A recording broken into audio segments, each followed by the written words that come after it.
I'm Nathan. So tonight I was watching our president talk about some gun control stuff he wants the Congress to pass.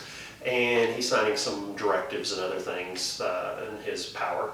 And one of the things that I was really on board with, and a lot of other people from what I read were really on board with, is the universal background check.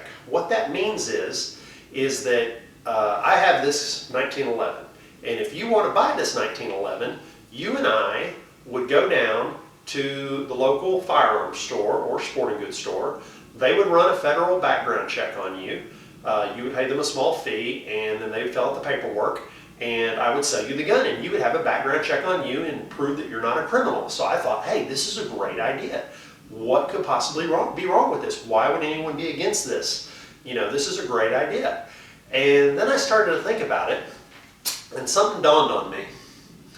You see, this gun I'm holding, I bought this a couple years ago, and all the paperwork on it after about a year or so after the ATF audit stuff is destroyed. Nobody knows I own this gun except me. I don't even know what the serial number is. Nobody does.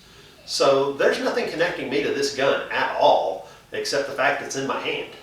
So the problem with that is that in order for this law to work and for me to sell this gun to you and not do it in the wrong way and just sell it to you outright, is this gun would have to be registered to me somehow.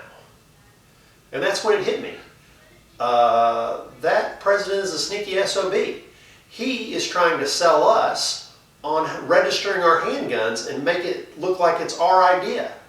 He's trying to make us go, okay, well, universal background checks are a good idea. Oh, register the handguns so that the law will work? Oh, that's a great idea. Yeah, let me give you all my serial numbers to all my guns. Yeah, that's his plan. And what invariably will happen is we'll have to register all our guns.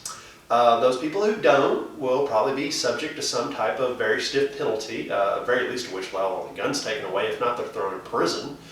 And then after that, there'll be a tragedy will happen. Push through more gun legislation. And then there'll be more tragedy and they'll push through gun legislation. And eventually they'll get to the point where they start coming after our weapons in our house, our property, one by one. First, they'll come after the assault weapons. They'll say, see, we banned them, but they're still out there and one was used in a murder, so we're going to come and take your assault weapons. By the way, thank you for registering to help the universal background check. And then they'll have somebody go in with a couple pistols and shoot up a place with a bunch of innocent people. And then they'll come and want my pistols. And they'll say, thank you for your pistols, Nathan. We really appreciate the fact that you gave us all your pistol information to help us with the universal background check.